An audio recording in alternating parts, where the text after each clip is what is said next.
Now for some news in the ring, we welcome in ESPN.com's Dan Rayfield. Dan, so many great matchups to look forward to in the boxing world over the next month or two. And apparently we've got another one to add to the list, don't we?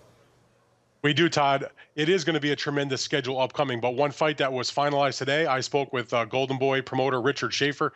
He told me that a fight he'd been working on for a while now is finally good to go.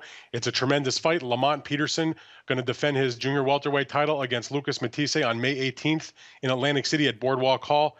This is an excellent fight. To me, it's one of the best fights you could probably make in the entire sport. It's a very deep division. Got a heck of an undercard fight, too. Devin Alexander will defend his welterweight belt against Kell Brook. That's a fight that's been postponed 2 times, but now it's on that undercard. That's a dynamite doubleheader. A lot of people have been avoiding Matisse. Lamont Peterson wants Matisse, and of course the last time we saw Peterson was right here on Friday Night Fights when he defeated Kendall Holt. Now for some boxing business news. HBO has severed ties with Golden Boy Promotions. How will this affect the boxing fan? Well, the most obvious thing is that they've gotten used to HBO viewers, that is, watching certain fighters regularly on HBO. Those fighters are no longer going to be on that network. They will be on Showtime, where Golden Boy has slowly but surely over the past year or so been moving most of its fighters. But they still had a good number of their fighters on HBO. Bernard Hopkins, Adrian Broner, Andre Berto, Keith Thurman, the up-and-coming power-hitting prospect. So those guys are going to go to Showtime.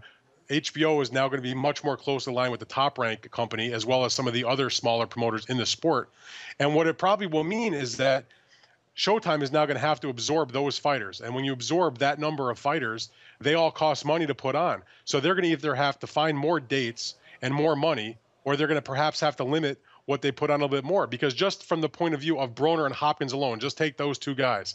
Broner's going to probably fight 2 more times this year, Hopkins 1 more time. That's probably in the neighborhood of like $8 million to put those 3 fights on. That's a lot of money to just come by. So something's going to have to give, either more dates, more money, or it could be a problem. And for HBO, of course, they're missing many of the top names in the sport. Well, hopefully it means bigger, better fights for the boxing fan, but we're not holding our breath. Dan Rayfield, thanks for the time. Thank you, Todd.